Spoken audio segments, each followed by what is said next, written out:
애들은 아무거나 막 주워 먹지? 파란불 빨간불에 흥분하지? 친구들 따라서 우르르 몰려다니지? 시장이 어려운 주린이가 걱정되신다면 대한민국 주린이 집 이베스트 투자증권. 네, 안녕하십니까. 2022년 6월 13일입니다. 오늘 이슈 체크 시작하겠습니다. 오늘 뭐 정말 주말에 뭐 걱정을 안 한 건 아닌데요. 그 최악의 결과가 나와버렸어요. 미국의 물가지표가 좀 약간만 둔화됐어도 좋은데 소비자 물가지수가 대려 올라버렸어요. 4월보다. 물론 이제 5월 지표도 이미 지나간 이슈지만 지표가 어쨌든 우리 예상을 뛰어넘을 정도로 안 좋다 보니까 시장은 반응을 했고, 그 여파가 이제 오늘 이제 이어지고요. 아시아 시장이 다 폭락하고 있고 나스닥 선물도 지금 장중에 안 좋습니다. 그래서 이제 연준이 결국 가속 배달 금리를 0.5% 올리는 것뿐만 아니라 0.75% 인상하지 않을까 하는 그런 이제 우려감이 더해지는 것 같고, 그리고 지난주에 우리나라 같은 경우 삼성전자가 너무 안 좋았잖아요. 그게 계속 이어지고 있어요. 뭐 거기다 성장주까지 지금 무너지면서 증시가 연중 최저치, 뭐 정말 최악의 상황으로, 그러지 않길 바랬는데 뭐 어떻게 우리가 알겠습니까마는 최악의 구간으로 시장은 진입을 하는 것 같습니다.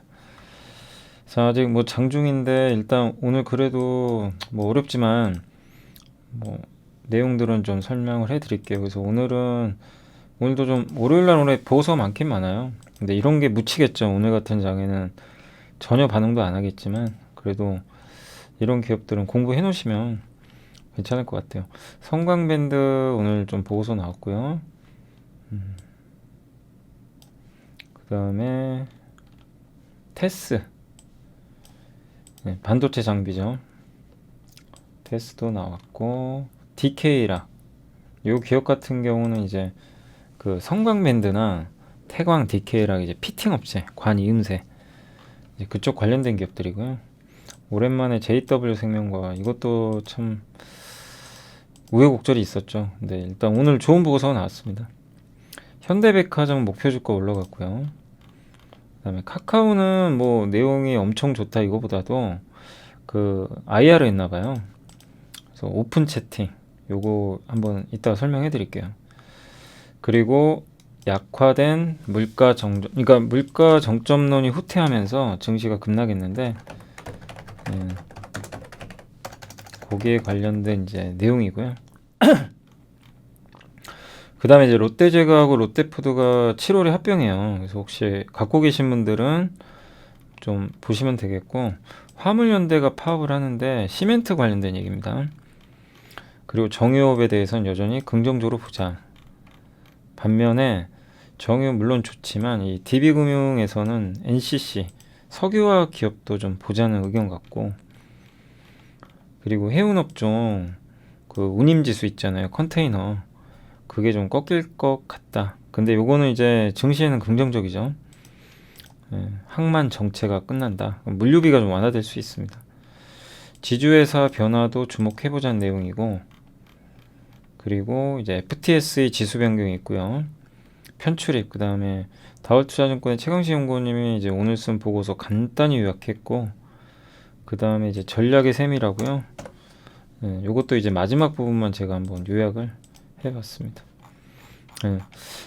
아무튼 어렵고 뭐 이런 날은 참 기운을 내고 싶어도 내기가 어려운데, 그래도 일단 뭐 우리가 제가 할 일은 또 해야 되니까 이게 좀 막판에 올라서 좀 회복이 됐으면 좋겠는데 쉽진 않네요. 자, 일단 오늘 그 성광밴드부터 좀 말씀을 드리면 그러니까 저도 뭐 시장은 너무 안 좋지만 시장이라는 건 끝은 있어요. 그리고 지금 극도의 비관론이 많잖아요. 그리고 삼성전자도 신저가고, 그렇지만 영원한 건 없습니다. 이번에 목재 가격 급락하고, 그러니까 영원히 계속되는 건 사실 없어요. 근데 국제유가도 영원히 강세를 보이긴 힘들고요. 언젠가 꺾이겠는데 그 꺾이는 시점을 누구도 예상 못하고 공급 이슈가 계속 이어지니까 그게 해소가 안 되는 거죠. 그러니까 이제 자꾸 그런 게 지연되다 보니까 자꾸만 이제 증시에는 안 좋게 작용을 하는 거죠. 네. 어쨌든 이제 이런 성광밴드 같은 기업들한테는 좋은 거죠. 이런 국제 유가가 오르고 LNG 가격이 오르는 건 이런 피팅 업체들, 관이음새라 그러죠. 특히 이제 성광밴드는 LNG 쪽에 많이 비중이 있고요. 미국 쪽 비중이 높습니다. 목표 주가 그래서 올렸고, 저도 이제 개인적으로는 성광밴드를 긍정적으로 보는 게 피팅 회사 중에서 LNG 비중이 좀 꽤 높은 편이에요. 그래서 이런 유럽이나 이런 데서 LNG 수입을 앞으로 많이 할 텐데, 그렇게 되면 최대 수혜기업 중에 하나죠. 그래서 수주 잔고도 좀 많이 늘어났고요. 분기 수주가 800억 상회한 게 이제 2013년 4분기 이후 처음이라고 합니다. 그리고 이제 이번에 수주가 늘어난 건 물론 약간의 일회성도 있는 것 같아요. 그 LNG 터미널 물량이 일시에 집중되기도 했지만 뭐 올해 매출액 1800 넘어설 것 같고요. 이때가 최대였죠. 13, 14년도에는 전성기였죠. 그리고 이제 정책적으로 유럽이 러시아 천연가스 의존도를 낮춥니다. 결정을 한 거죠. 그러면 여기서 수입을 할 거고, 이건 이제 우리가 아는 스토리죠. 요게 바로 이제 스토리텔링이죠. 그래서 LNG 수입을 늘리고, 미국은 실제로 프로젝트 투자를 많이 하고 있고, 그리고 조선도 172척의 LNG선 잔고 보유하고 있거든요. 국내 조선사가. 척당 6억 정도 되나 봐요. 여기서 나오는 매출이 1000억, 이 중에 태광과 반씩 나눠 갖는다고 치면 500억. 이렇게 보고 있습니다. 그리고 PER은 0.6배 정도 저평가되어 있습니다. PER이 아니고 PBR. 원래 이게 좀 적자도 봤었거든요. 그 요게 이제 제가 캡처를 해놨는데 분기별 수주 데이터예요. 수주가 급증한 거 보이시죠? 그리고 요 빨간색 있죠? 요게 미국 쪽이에요. 지역별로. 지역별 매출 비중이 옛날에 아시아가 되게 높았는데 지금 북미가 무려 82%. 그러니까 북미에서 저런 투자를 많이 하면 긍정적이고, 조선 쪽인데 요거는 이제 하나투자증권에서 요 보고서에 있는 건 아닌데요. 그 옛날에 그 여기 조선업종 보시면 이쪽에 보시면 굉장히 수주가 많은 거 보이시죠? 2007년도에 2007년도에 당시의 수주가 사실 엄청 많았습니다. 요렇게 수주가 올라갔죠. 그죠? 이때 주가 최고점 10배 갔을 때예요. 수주 늘면서. 이때 아마 제 기억에는 2005년까지 적자였어요. 적자인데 주가 계속 올라갔어요. 아직도 생생히 기억이 납니다. 그리고 이제 수주가 이제 2008년부터 꺾이니까 끝났죠. 지금 이제 초입 국면이죠. 이때만큼 될지 모르겠지만 엄청나게 늘었고, 지금 이게 평균치입니다, 앞으로. 근데 이제 이 하나투자증권 의견은 뭐냐면 올해 발주는 좀 준대요. 그게 좀 쉬어갈 수 있다. 그러니까 애널리스트마다 의견은 달라요. 최광식 연구원님 그 다울투자증권은 굉장히 공격적이시고, 여기 하나투자증권의 이봉진 애널리스트인가요? 이분은 좀 보수적이에요. 근데 이분도 의견은 비슷한 게 중장기 사이클은 빅 사이클이다. 23년, 4년, 5년. 왜냐? 여기 이때 수주했던 선박들이 20년 지나니까 노후화돼요. 그죠? 노후화 되거든요. 그럼 교체해야 돼요, 이거 다. 뭘로? 암모니아로. 이렇게 된다는 얘기예요. 그래서 암모니아 선박을 현대중공업 그룹이 또 만들잖아요. 친환경 선박으로. 그러니까 큰 사이클은 오는데 올해 좀 쉬어갈 수는 있다.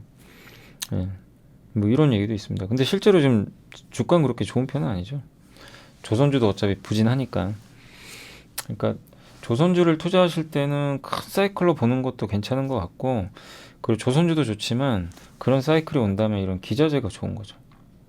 성광밴드, 한국카본, 뭐 HSD 엔진, 그러니까 기저제도 관심을 계속 가질 필요는 있는 것 같습니다. 자, 그리고 이제 테스는 NH투자증권의 도현우 연구원님이 목표 주가 35,000원 유지했고요. 신규 개발 장비 매출이 가시화되고 있고, 평택 P3 장비 입고가 시작이 됐대요. 이게 실제로. 그래서 테스의 2분기 영업이익은 증가할 것 같고, 1분기가 좀 부진했지만 이게 장비를 인식을 안 한 걸 이제 점점 인식을 할 거다. 2, 3, 4분기로 갈수록. 그리고 신규 장비들인데 이거를 테스트하고 있다고 합니다. 근데 이거는 스토리텔링인 게 저게 진짜로 납품이 될지 안 될지 몰라요. 근데 납품이 되면 주가는 이제 가는 거. 그러니까 이게 항상 주식 투자하실 때 있잖아요. 저런 보고서에서 저거 테스트 중이고 하반기부터 본격화 될 거. 이 애널리스트 분은 기대를 하는데 될지 안 될지는 사실 모르는 거예요. 그래서 이제 어디까지 얘기했었죠? 아무튼 이제 저런 걸 보고 무조건 믿으라는 게 아니라요. 그러니까 장이 좋으면 저런 게 막혀요. 장이 좋고 반도체가 대세 상승할 때는요. 저런 거 딱 리포트에 보이면 그냥 가요. 주가가. 근데 지금 그런 장이 아니잖아요. 그리고 뭐 앞으로도 마찬가지고 앞으로도 저런 걸 보고 무조건 된다가 아니라 저런 것들을 내가 판단을 해야 돼요. 그러니까 옛날에도 테스가 그 3D 낸드 공정에서 2015년도에 요거 증착 장비 투입이 돼가지고 매출이 크게 오른 적이 있었어요. 성공해서. 근데 만약에 안 되면 어떻게 될까요? 주가가 움직이기 어려운 거죠. 그러니까 이거를 투자하시는 분은 무조건 된다기보다는 저거에 대한 기대감은 있잖아요. 그러면 일부만 사놓는 거죠. 내가 투자를 한다면 저런 뉴스를 봤을 때 일부. 그리고 근데 난 무조건 될 것 같다. 그러면 좀 비중을 늘리는 거. 근데 거기에 대해서 안 됐을 때 실패는 본인이 또 안아야 돼요. 어쩔 수 없어요. 내가 리스크를 짊어진 만큼 안 됐을 때 피해는 보는 거고. 근데 만약에 반대로 성공했어요. 저게 되면 주가가 많이 가요. 그럼 나는 보상을 얻는 거예요. 그게 주식 투자예요, 사실은. 그거를 꼭 인지하시면 좋을 것 같고. 그래서 우리가 밸류를 보는 거예요. 왜 밸류를 보냐면 설사 저게 안 되더라도 큰 리스크가 있을까. 근데 지금 테스는 잃을 건 많지 않은 게 한번 보시면 PER이 7.6배밖에 안 돼요. 올해 예상. 그리고 실적은 2분기부터 좋아지고. 다만 지금 워낙 투자 환경이 안 좋으니까 지금 뭐 인정 못 받죠. 당연히 뭐 주가는 계속 빠질 거고 메모리 업체 투자도 보수적이고. 근데 내년 상반기 이후로 또 투자 환경 개선될 거라고 합니다. 메모리 수급은 4분기부터. 그러니까 3분기까지 보릿고개예요. 근데 주가는 아시겠지만 먼저 선반영하는 거 아시잖아요. 그죠? 주가는 항상 선반영하니까. 그래서 지금 수준에서는 너무 보수적으로는 보지 말자. 지금 막 오늘 삼성전자 이렇게 빠지니까 막 던지거든요. 투자 안 될까봐. 근데 제가 요거는 저도 말씀드리고 싶은 게 반도체는 좋을 때 하시면 안 돼요. 진짜. 우리 경험해봤잖아요. 작년에도. 막 장비주도 올라갈 때 쫓아가면 무조건 물리고 지금 완전히 정반대입니다. 공포가 극에 달했어요. 근데 저런 내용을 우리가 봤을 때 퍼 7배고 오늘 더 떨어졌죠. 그럼 PE 한 7배 깨질 수도 있어요. 주가 급락했으니까. 그러면 밸류에이션상으로는 잃을 게 별로 없어요. 그죠? 그리고 환경이 바뀌면 주가는 언제 그랬는지 지금 못 가요. 지금은 가기가 당연히 어렵고 몇 달 지나야죠. 몇 달 후에는 보상을 받을 수 있다. 이런 논리로 한번 대응을 하시면 좋을 것 같아요.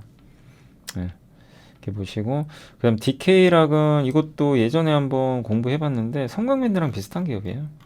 이건 하이투자에서 나왔던 거고 그 피팅 보이시죠? 밸브 여기 조선 해양 플랜트 다 들어가고요.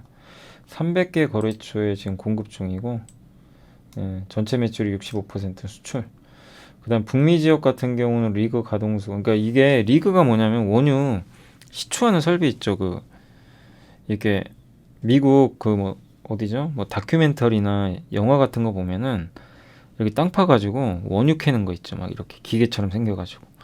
그게 리그예요. 그걸 리그라고 하는 건데 그게 팬데믹 전에는 800개였는데 코로나 때 244개까지 떨어졌다가 이번에 733개로 다시 다 회복됐대요.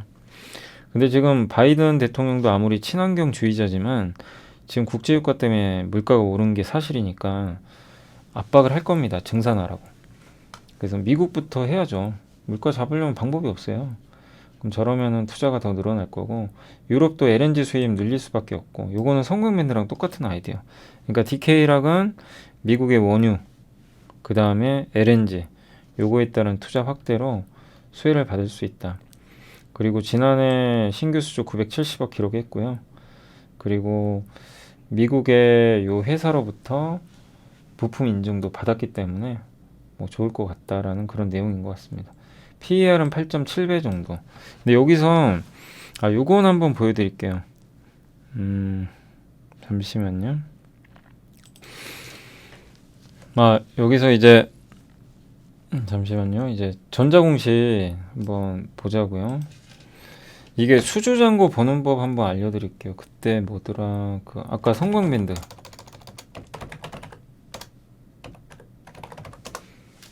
네, 성광밴드 이런 분기 보고서 있잖아요. 사업 보고서나 가장 최근에 이런 거 여기 보시면 나오거든요. 이쪽에 오른쪽 눌러보시면 매출 및 수주사항 있죠. 여기 눌러보시면 이렇게 나와요. 수주잔고 확인하실 때는 거기서 이제 확인하시면 여기 수주잔고 나와 있죠. 요게 이제 성광밴드입니다. 이게 성광밴드 맞죠? 당사의 수주 상황, 종속회사까지 다 나온 겁니다.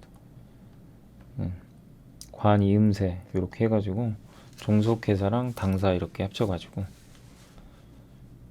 그래서 710억, 여기는 890억 정도. 이렇게 해서 이제 예전의 수주랑 뭐 작년 동기랑 한번 확인해 보시면 되겠고, 근데 아까 우리 그래프 봤잖아요. 성광밴드 여기 수주 이렇게 늘어난 거 보이시죠?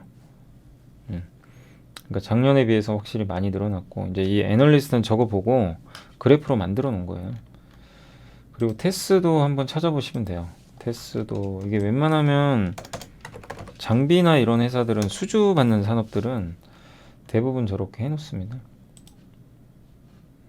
테스. 그래서 저렇게 확인을 해보시면 돼요.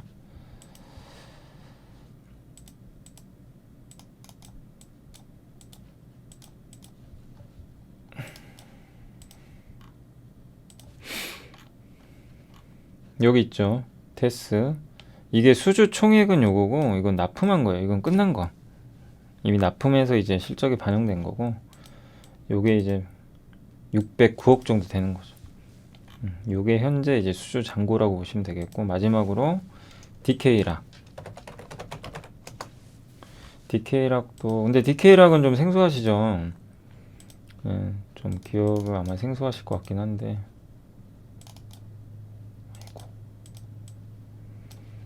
그래서 요거는 한번 좀 보시면 어떤 회사인지 한번 공부해 보시면 좋고요. 사업 보고서. 개장용 피팅, 밸브 뭐 그런 거 만드는 회사고요. 국내 쪽은 좀 매출이 줄었고 확실히 해외가 좋죠. 26%. 시장 점유율은 파악하기 좀 어렵다고 합니다. 장치 산업. 여기 전방 산업이 아까 뭐라 그랬죠? 조선, 건설, 뭐 기계, 원전 다 들어갑니다. 반도체에도 들어가요. 거기에 속해 있는 산업이고, 주요 제품 여기 설명 나와 있죠. 배관을 수평 수직으로 연결해 주는 장치. 이런 거 모르시면 홈페이지 들어가면 돼요. DK랑 홈페이지 들어가면 이제 그림도 다 나와 있습니다. 밸브, 유체 흐름 조율. 그래서 이 회사 매출에 가장 많은 게 피팅이고, 밸브가 21% 이렇게 나와 있죠. 주요 제품 가격은 올라가고 있는 추세예요. 피팅은. 근데 밸브는 좀 밸브도 올라갔네요. 그러니까 두 제품 다 일단 가격 올라가고 있고, 원재료 비중은 스테인리스 스틸은 니켈로 만듭니다. 그러니까 니켈 가격 올라가면 별로 안 좋죠. 그래서 실제 원자재 비용은 많이 올랐어요. 그죠? 근데 이제 이거를 가격에 전가시키고 있잖아요. 아까 보셨죠? 제품가 올라가는 거. 그러면 저걸 통해서 가격 전가를 하고 있구나, 우리가 이제 알 수 있는 거죠. 그리고 가동률은 여기 나와 있는데 굉장히 높아요. 89%나 돼요. 거의 그냥 풀로 돌리고 있는 것 같습니다. 저걸로 이제 확인할 수 있는 거고요. 그 다음에 이제 매출과 수주 상황. 요건 이제 1분기만 나와 있어서 비교는 좀 어렵고요. 어쨌든 작년에 전체 매출이 늘어났죠. 그리고 올해 1분기에 벌써 요 정도니까 매출은 많이 늘어난 것 같습니다.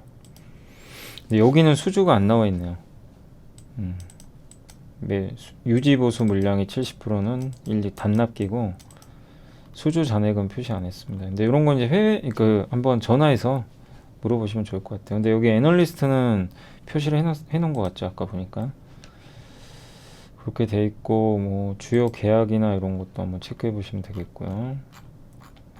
요거 이제 연구 개발하고 있는 거고, 기타 참고 사항은 업황 설명입니다. 여기 나와 있죠. 아까 보고서에 있는 내용이 그대로 담겨져 있어요. 그래서 어디에 쓰이고 근데 이걸 딱 본 순간 개별 기업의 매력도 있지만 우리가 느낄 수 있는 게 뭐죠? 전방 산업이 너무 좋잖아요. LNG, 조선, 그죠? 이쪽 고유가 수혜주들, 여기에 전방 산업이고 이쪽에 투자 늘어나면 실적이 좋아지는, 수주가 늘어나는 그런 구조입니다. 네, 그걸 우리가 좀 느낄 수 있고요. 그 다음에 재무제표 한번 봐가지고 전환사채 꼭 체크해 봐야 돼요. 여기 있죠, 전환사채. 2021년 11월부터 190만 주. 그러니까 이게 잠재적인 악재가 하나 있죠. 10,000원에 190만 주가 상장할 수 있어요. 그래서 이걸 꼭 체크를 하셔야 됩니다. 언제? 아무 때나. 23년까지. DK락은 10,000원에 언제든지 나올 수가 있어요. 지금 주가 1350. 별 차이는 없어요. 여기서 만약에 이런 거죠. 10,000원이 깨져요. 그러면 물량 안 나오겠죠. 크게. 그죠? 네. 이제 10,000원까지 왔으니까. 그래서 한 190만 주 정도가 상장될 수 있다는 건 염두를 해두시면 좋겠습니다. 지금 이 회사 전체 주식 수가 얼마죠? 전체 주식 수가 한 800만 주 정도 되죠. 800만 주 정도 되니까 840만 주. 그러면 잠시만요. 190만 주 맞죠? 꽤 많아요. 자, 한번 볼게요. 840만 주 중에 190만 주면 몇 퍼센트냐면은 22%예요. 22% 희석이 생겨요. 희석. 그러니까 주당 순이익이 22% 감소하는 거예요. 이걸 꼭 우리가 염두를 해둬야 됩니다. 그러니까 보고서에는 제가 아까 적어드렸지만 PER이 굉장히 낮게 적혀 있었잖아요. 8.7배. 제가 이거 전환사채 있나 확인해보자고 한 거예요. 8.7배를 여기다 20% 더 더해야 됩니다. 20%.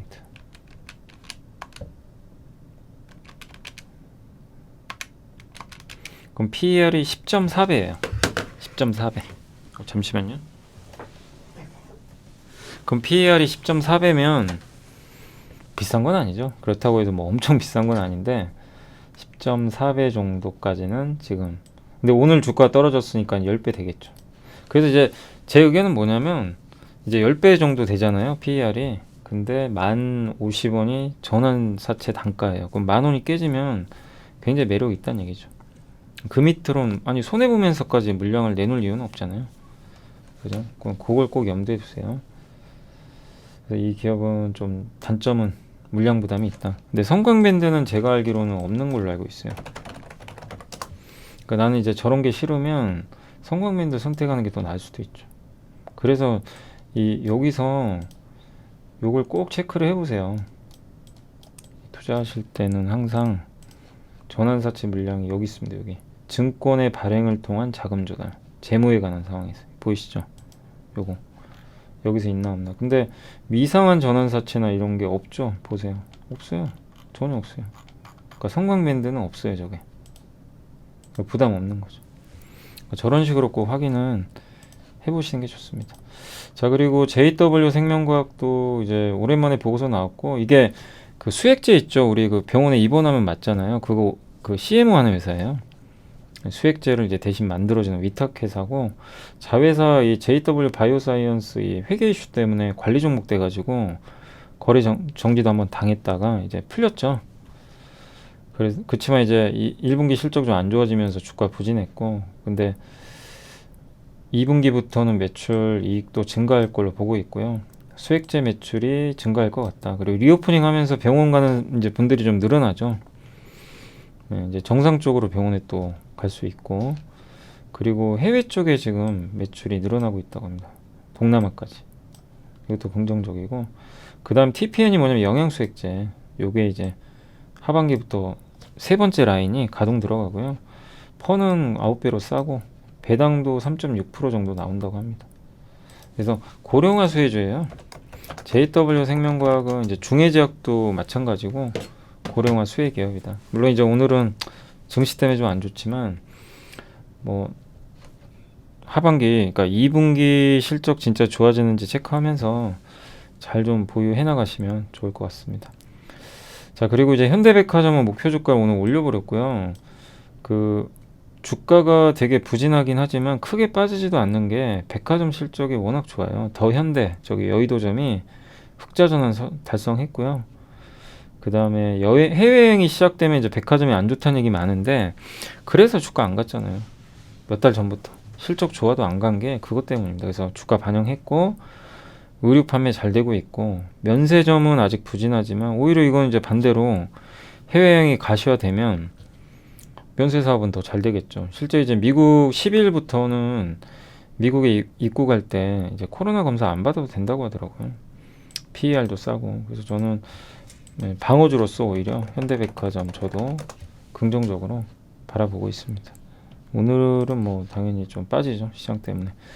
그리고 카카오는 한국투자증권에서 보고서 나왔는데 오픈 채팅 아시죠? 단체톡. 그거고 우리가 이제 1대1로 채팅하는 경우도 있지만 단체톡도 많이 하는데 단체톡에 이제 오픈 채팅 요런 이제 거는 비지인 기반 그리고 같은 관심사 뭐 예를 들면 이제 주식하는 사람끼리 뭐 같이 모여서 뭐 채널을 개설한다거나 그죠? 예.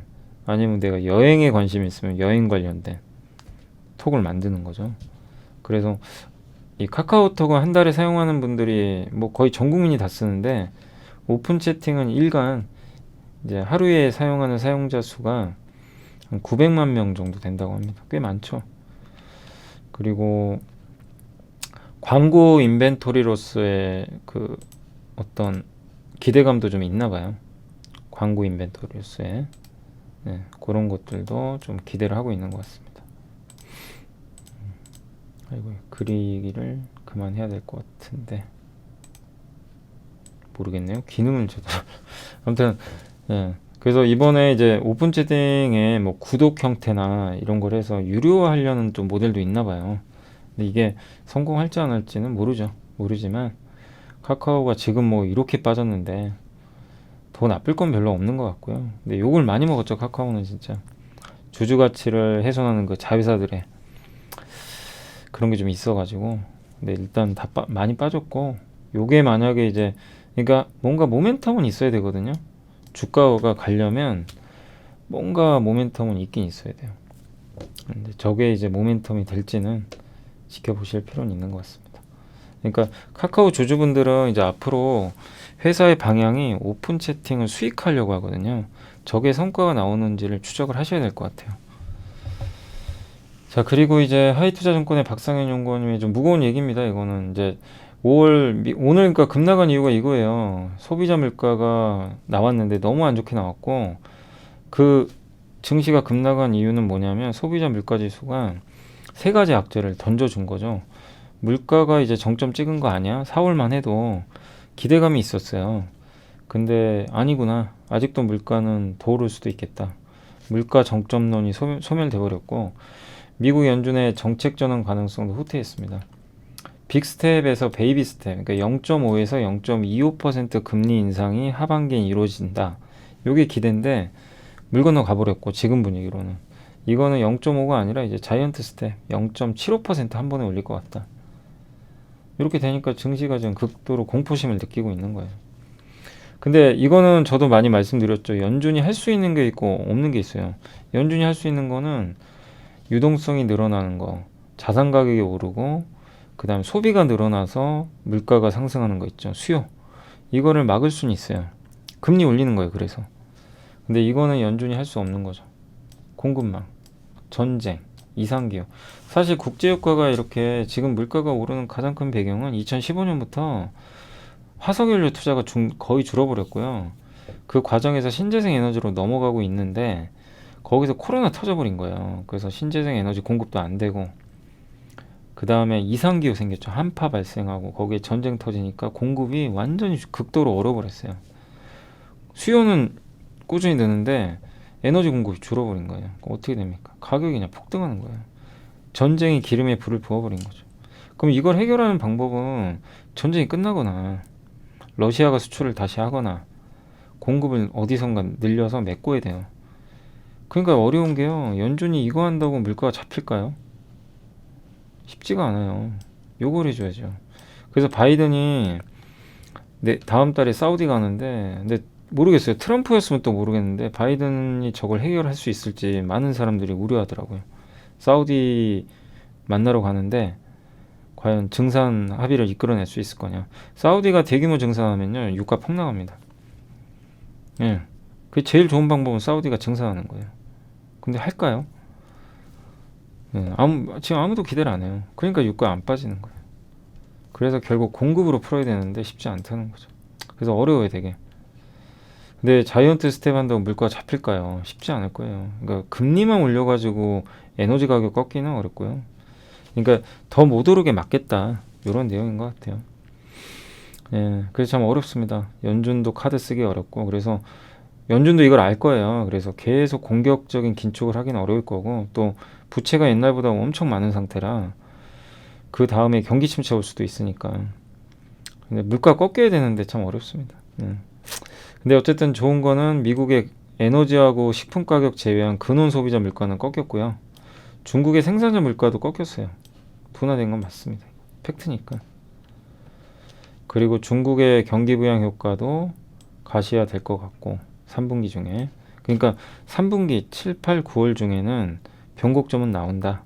그래서 지금 너무 우려는 크지만 지금 극도로 지금 이런 분위기예요. 지금 악재가 계속 나와가지고 이렇게 좀 멈췄다가 뭔가 기대감이 잠깐 생겼어요. 근데 물가 나오고 또 꺾였어요. 예, 그러니까 맞은데 또 맞았어요. 근데 지금이 이걸 보자는 거죠. 지금 우리가 생각해야 될 건 뭐냐면 지금이 그 조정의 정점이냐 이거예요. 조정이 시작이 된 지 작년 여름부터거든요. 중간중간 반등 나오다 1월에 무너지고 또 잠깐 반등 나오다 횡보하다 지금 이번에 또 무너졌어요. 요 구간이에요 지금. 그러니까 지금 한국은 요런 구간입니다. 여기 잠깐 오르다가 이렇게 됐죠. 이게 조정의 초입은 아니잖아요. 초입은 여기죠. 여기라고 봐야 되겠죠. 많이 진행되는 상황에서 또 두들겨 맞는 겁니다. 지금. 어디가 바닥인지 모릅니다. 그러니까 여기서는 기다리는 게 맞죠, 당연히. 예, 조정이 한참 진행된 구간이니까. 그래서 기대보다 우려가 크지만 3분기 중 물가와 경기 봉급 좀 기다리자. 그리고 이게 미국 공급망이에요. 그 다음에 근원 소비자 물가 둔화되죠. 공급망하고 다 꺾이는 게 보이죠. 그 다음 중국의 이 파란색 선이 생산자 물가입니다. 미국의 소비자 물가 미친 듯이 가고. 근데 생산자 물가가 미국의 이 소비자 물가의 6개월 선행이에요. 이거 이제 보여주는 거죠, 미리. 그래서 어느 시점에서는 미국이 물가는 꺾일 수 있다, 언젠가. 근데 지금은 아니다 보니까 우려는 있는 것 같습니다. 자, 그리고 이제 롯데제과하고 롯데푸드가 합병한다고 하는데, 뭐 주주분들 입장에서는 오히려 이게 긍정적이라는 내용이에요. 이 심은지 연구원님이 합병 시가총액이 1조 원밖에 안 되는데 지금 현저한 저평가다. 음식료가 퍼 7배면 싼 거죠.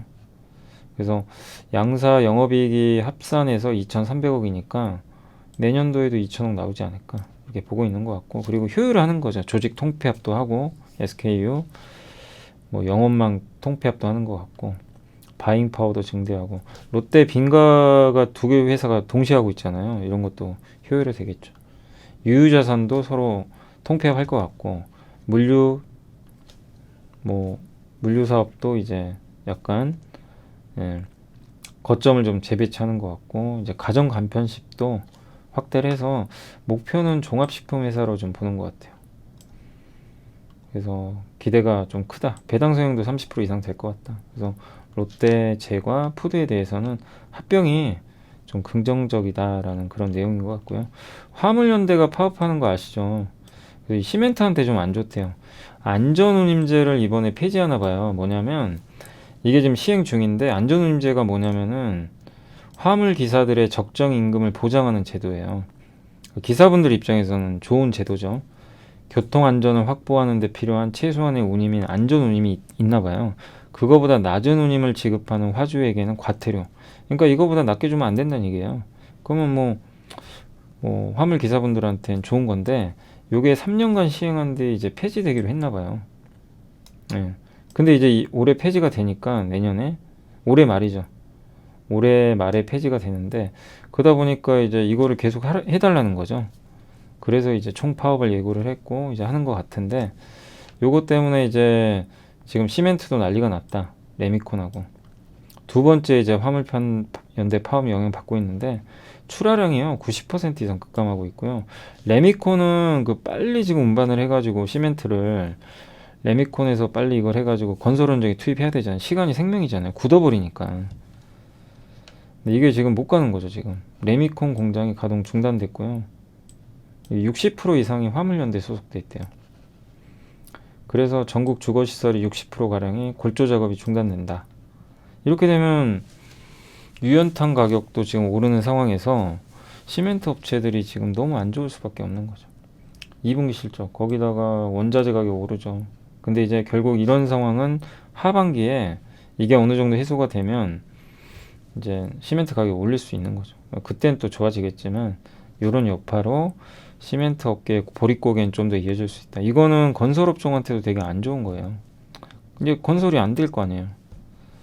그래서 지금 화물 파업의 연대, 그러니까 화물 연대 파업이 이런 시멘트, 레미콘, 또 건설, 거기에 자동차까지 악영향을 주면서 좀 증시에는 부정적으로 작용하고 있는 것 같습니다.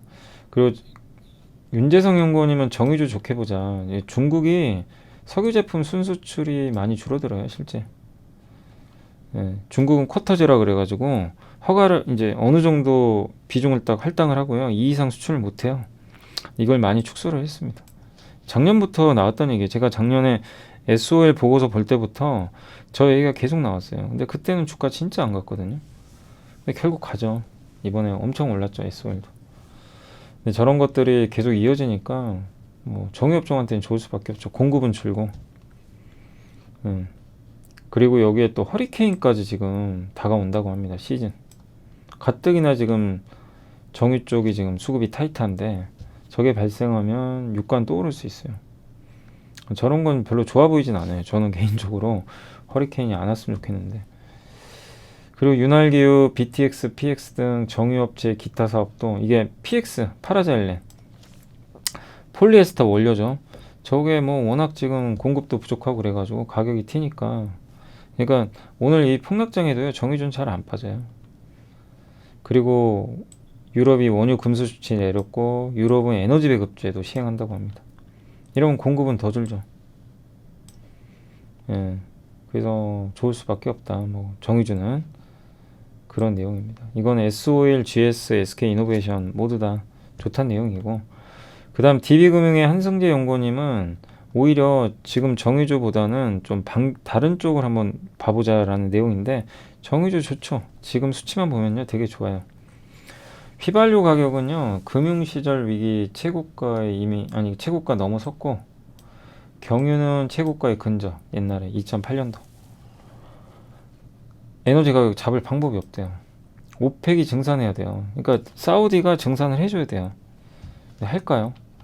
쉽지 않다는 얘기죠. 그리고 드라이빙 시즌 성수기가 옵니다. 수요까지 급증해요. 이번에 여름에 사람들 여행 많이 갈 텐데 특히 미국에서 수요까지 여행 안 갈 수도 있죠. 이렇게 뭐 너무 안 좋으니까 기름값이 오르면 또 수요가 줄 수도 있는 거니까요. 근데 이거를 막을 방법은 사람들이 아예 여행을 안 가거나 드라이빙 시즌에 오펙이란 베넬루스가 증산을 하든가 뭐라도 있어야 돼요. 그러니까 어떤 액션이 있어야 이게 꺾이는데 그러지 않으면 쉽지 않다는 겁니다. 그리고 휘발유가 지금 너무 세요. 절대 유가 레벨은 그때보다 낮은데 휘발유 가격이요 3배도 높대요. 그러니까 이제 정유사들이 좋은 거죠. 그리고 나프타 가격 있죠. 납사를 이제 나프타라고 하는데 이게 석유화학 제품의 에틸렌의 원료죠. 나프타를 분해해 가지고 에틸렌을 이제 만드는 게 롯데케미칼 같은 기업들이 하는 일인데 원재료인 납사 가격이 최근에 떨어지고 있다고 합니다. 그리고 언젠가는 드라이빙 시즌은 끝나고 계속 이렇게 정제 마진이 좋을 수는 없다는 거죠. 정점은 지나간다. 저는 이게 틀릴 수도 있고 맞을 수도 있는데 투자하시는 분들은요 항상 그런 걸 고민해 보셔야 돼요. 정유주 좋아요. 지금도 좋아요. 막 계속 올라가요. 근데 이 국제유가 상승이나 휘발유 가격 상승이 지금 아까 3배라 그랬죠. 휘발유가 어마어마하게 올랐다 그랬죠. 그러면 이게 초입은 아니잖아요. 휘발유 가격 상승이. 아까 우리나라 증시가 작년부터 빠졌는데 조정의 말미인지는 모르겠지만 적어도 3분의 2는 지나간 거고, 그죠? 초입은 아니었어요. 근데 휘발유 가격이 상승 초입 아니잖아요. 그래서 저도 지금 정유주 투자에는 좀 오히려 조심해야 된다. 아니 여기서 보유하신 분들은 괜찮은데 더 갈 수 있잖아요. 주가 비싼 것도 아니고. 근데 여기서 정유주를 신규 매수하겠다. 그건 너무 늦은 것 같아요. 네. 그러니까 저도 그걸 좀 봐야 된다고 생각합니다. 우리가 항상 위치를 잘 봐야 돼요. 그래서 정유업종 좋지만 저는 쫓아가는 거는 좀 반대고, 이게 8월 드라이빙 시즌이 종료되면 또 완전히 반대로 바뀔 수도 있는 거잖아요. 이렇게 보시면 되겠고, 태양광은 여전히 좋게 보고 있고요. 태양광은 중장기적으로 특히 하나솔루션 같은 기업들이 좋아지겠죠. 왜냐하면 작년에 너무 안 좋았어요. 근데 판가 인상 이런 것들이 이어지니까. 그래서 태양광은 뭐 중장기적으로 특히 셀 모듈 업체들이 피해를 많이 받은 업체들이에요. 하나솔루션 막 적자 보고 역으로 이제 좋아지겠죠. 그렇게 보시면 되겠고, 그 다음에 이제 석유화학 기업들의 공격도 기대를 해보자, 이런 내용입니다. 뭐냐면 나프타 가격 원료잖아요. 요게 이제 꺾였어요. NCC 공장들이 가동을 안 해요. 막 적자 보니까 여기서 뭐하러 가동하냐 이거죠. 그리고 미국에서는 에탄가스 가격이, 그 기억나세요? 지난주에 석유화학 기업들 올라갈 때 미국은 가스 있죠. 천연가스를 원료로 만들어요, 석유화학을. 근데 우리나라는 롯데케미칼이나 뭐 LG화학 같은 기업들은 원유로 만들죠. 원유에서 나오는 나프타로.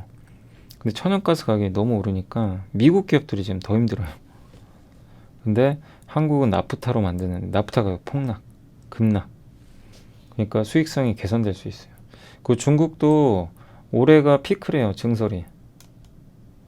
그러니까 석유화학은요, 수요보다 공급이 중요하거든요. 수요도 중요한데 공급이 올해가 피크라고 써있죠, 중국이. 그러면 앞으로 꺾인다는 얘기예요. 공급은 석유화 공장들 막 지으면 공급 과잉인데 이게 올해가 피크다. 그리고 NCC 가격 떨어진다.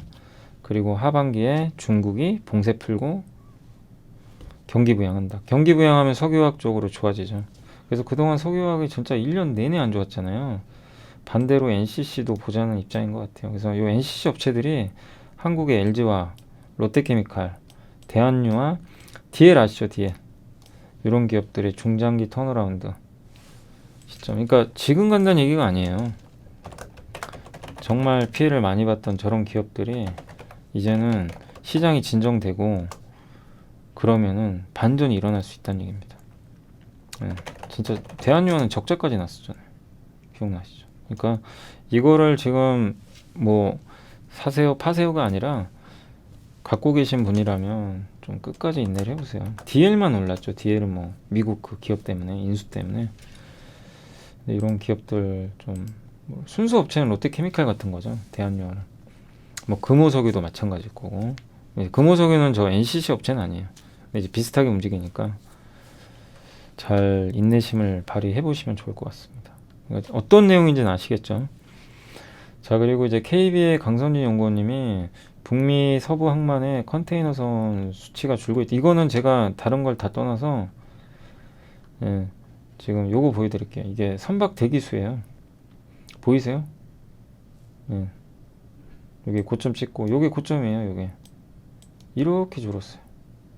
지금 아직도 정상보단 높지만 항만에 정체된 선박수가 줄었다는 거는 운임이 정상화된다는 얘기입니다. 그리고 세계 최대 1위 선박회사 머스크도 하반기에 운임 하락할 것 같다. 세계 1등 회사가 예상을 했어요. 그 이유 중에 하나로 항만 정체에 묶여있던 선박이 풀려나면서 실질적인 선박 공급이 늘어날 수 있다. 대만의 컨테이너 회사 양밍도 노력이 발휘해서 하반기에는 운임이 하락할 수 있다. 요걸 보면은 해운사 이제 컨테이너 선사들한테는 좀 안 좋지만 전체 시장이 좋죠. 왜냐하면 이제 컨테이너선에 실어서 나가는 게 자동차 부품, 이런 것들 가전 가구. 그러면 뭐 이런 건 이제 현대모비스나 만도나 뭐 지누스나 아니면 저기 LG전자나 이런 기업들한테는 나중에 호재가 될 수 있는 거죠. 그러니까 뭐 시장이 너무 안 좋다고 시장 아예 그냥 자포자기 하지 마시고 이런 변화가 있다는 건 고민해 보시면 좋을 것 같아요. 정상화 된다는 건 뭐 물가 압력도 완화되는 거니까 긍정적일 수 있습니다. 사실 오늘 뭐 장이 이 모양이라 무슨 의미가 있나 싶어요, 솔직히. 그죠? 이런 공부가 안 먹히죠, 지금은. 근데 시장이 또 정상화되면요, 나중에 여기 이 소개해드린 이런 내용들이요, 다 먹혀요. 시장이 또 반영돼서 좋아질 겁니다. 여기 관련된 기업들. 그래서 공부를 하는 건데 지금은 오늘만 보면 의미가 없는 거죠. 시장 계속 빠지니까. 아무튼 그렇고 뭐 지주회사도 있고요. 신정부 이용 많이 얘기했던 거고 물적 분할 후에 상장하는 거 좀 어렵게 만들겠다. 소액주주 보호장치 많이 들어보셨을 거고 꼭 이렇게 해야죠. 물적 분할 좀 어렵게 만들어야 돼요. 상장하는 거. 기업들이 상장하는 거를 조금 왜냐면 그래야 이제 주주들한테 좋은 거니까. 모회사 주주들이 피해를 많이 봤잖아요. 그래서 KT도 이제 물적 분할 할 때 이제 그 물적 분할이 아니고 현물 배당 정관을 개정한 걸로 제가 알고 있거든요. 저도. SK와 SK스퀘어도 유사한 정관을 갖고 있고 그리고 할인율이 어마어마하게 크죠. 우리나라는 보통 50에서 65% 할인받아요. 지주회사들이. 자회사 상장 가치. 엄청난 할인받아요.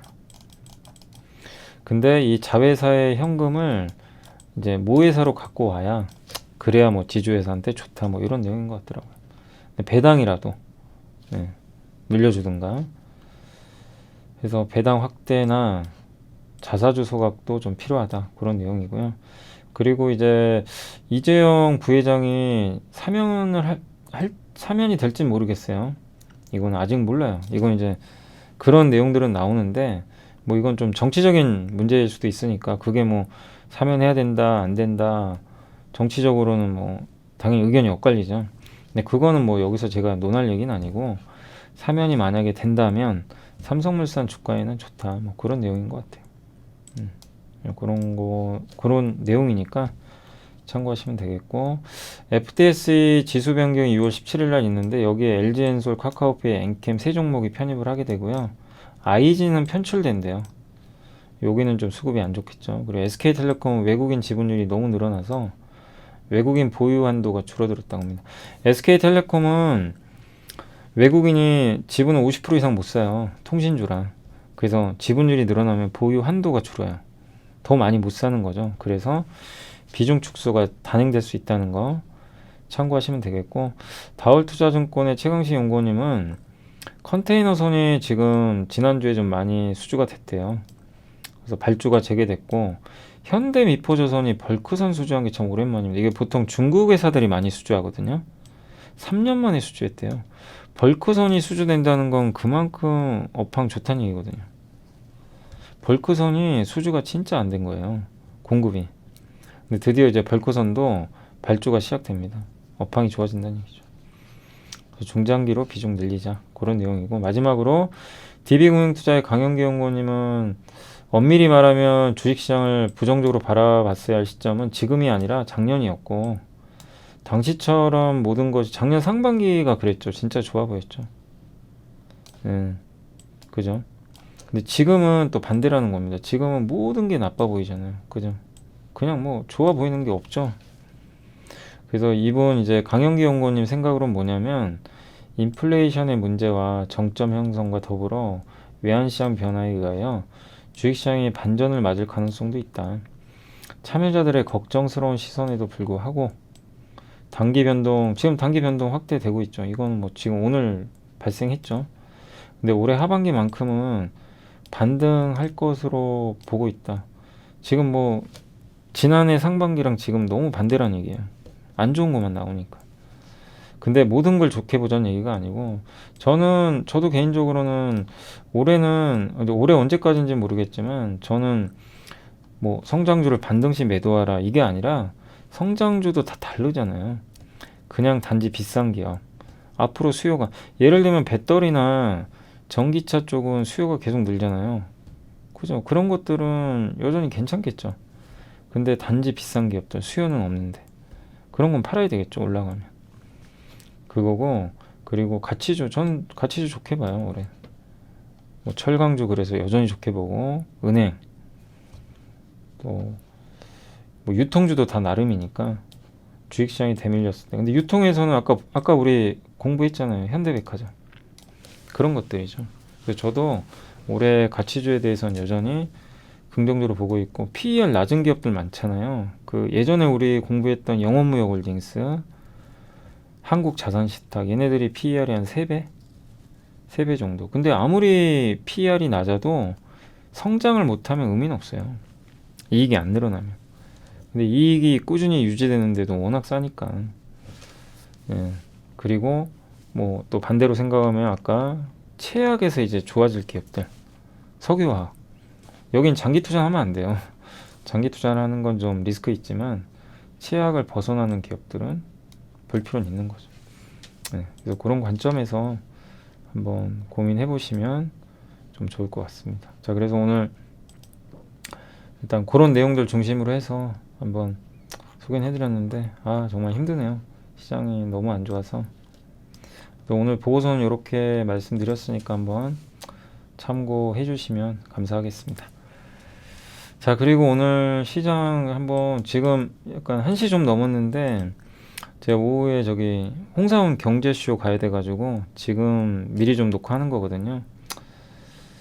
막판에 어떻게 끝날지 모르겠는데 한번 잠깐 보면 지금 저점 깼고요. 오르기 쉽진 않을 것 같습니다. 그냥 저점이 붕괴됐고요. 2500도 내일 깰 것 같고요. 지금 분위기상으로 반등을 못해요. 지금 나스닥 선물도 계속 급락하고 있고, 아시아 시장도 안 좋고요. 그리고 매수 주체가 없어요. 네, 여기 보시면 없어요. 그냥 팔면 여기 기관도 안 도와주잖아요. 선물 보이세요? 외국인 13,000개. 아침에 좀 사다가 던져버리잖아요. 투기적인 거죠. 요거 매도 나오니까 프로그램 매도 나오고, 연기금은 방어 안 해주고, 기댈 언덕이 없습니다. 예, 그냥 이제 같이 던지고 있고, 어딜 던지냐면 뭐 다 던져요. 그냥 오늘은 특정 업종 화학주 빼고는, 화학주는 사네요. 기관하고 외국인이. 이쪽 섹터 제외하고는 다 매도하고 있다. 그나마 투신이 좀 방어하는데 역부족이고요. 투신은 조금 사주고는 있습니다. 그래서 굉장히 어려운 상황이고, 섹터는 오늘 뭐 사료 업종들 6개, 뭐 장 안 좋을 때 가는 섹터죠. 도시가스, 농업하고 가스 관련주만 좋은 것 같아요. 나머지 다 급락. 예, 다 하락입니다. 비료, 뭐 정유도 오늘 빠지고요. 버티는 게 없네요. 예, 초토화되고 있습니다. 바이오,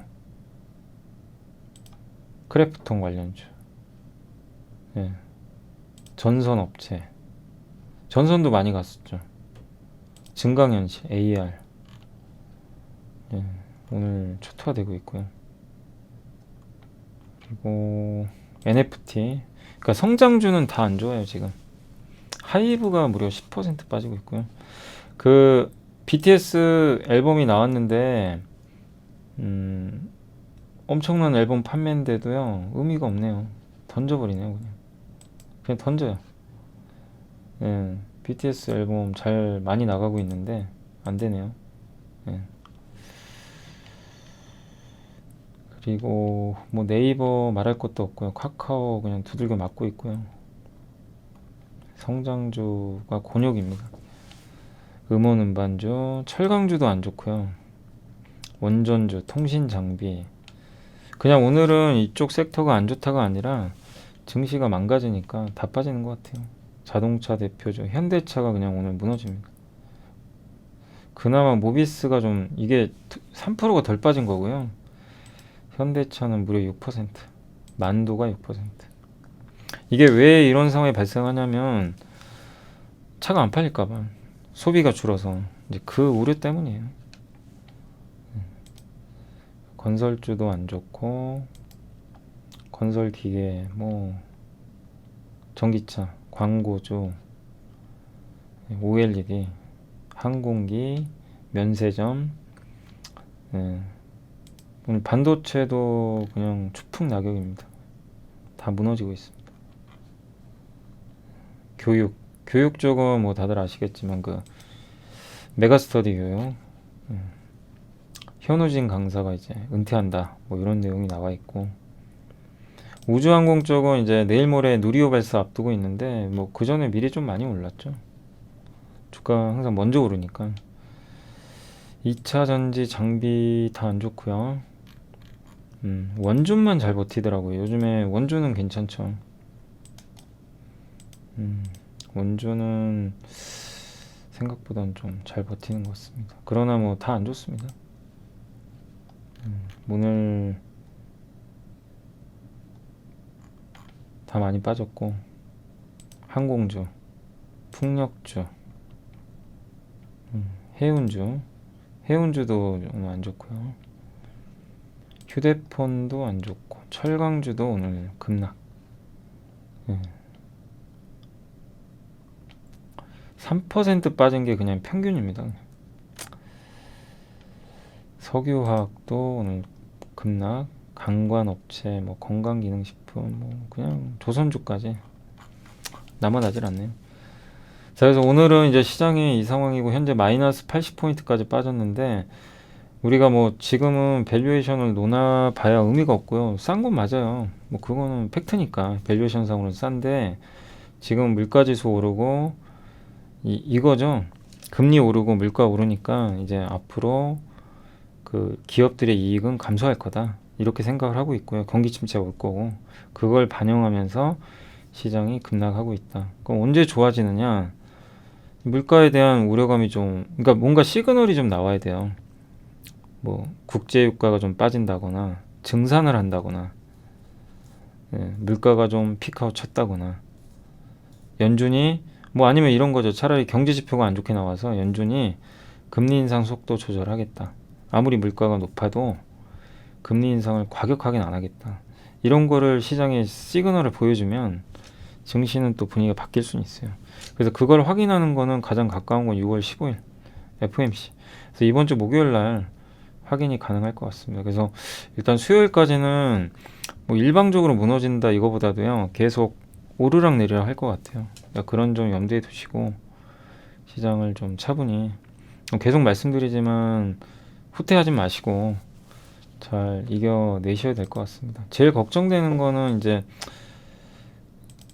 이쪽이에요. 여기 제일 이게 많이 빠지는 기업들 보시면은 제일 걱정되는 섹터는 그 인터넷 게임 이쪽이 성장주다 보니까 엔터 쪽하고 너무 많이 빠지죠. 그래서 오늘 보시면 여기 카카오페이가 9%, 하이브, 카카오는 이 대표적인 고성장주잖아요. PER도 높고 이런 기업들이 못 버팁니다 지금. DLNC는 뭐 사실 오른 것도 없는데 너무 저펀데도 안 되네요. 영업무역도 저평가. 근데 이렇게 저평가된 기업은 너무 염려하지 마시고요. 시장 정상화되면 또 회복되니까. 현대차도. 근데 이런 이제 고성장 기업들은 회복되기가 쉽진 않아요. 당장. 좀 시간은 걸릴 것 같습니다. 오늘은 그냥 한숨 나오네요. 네이버, 카카오,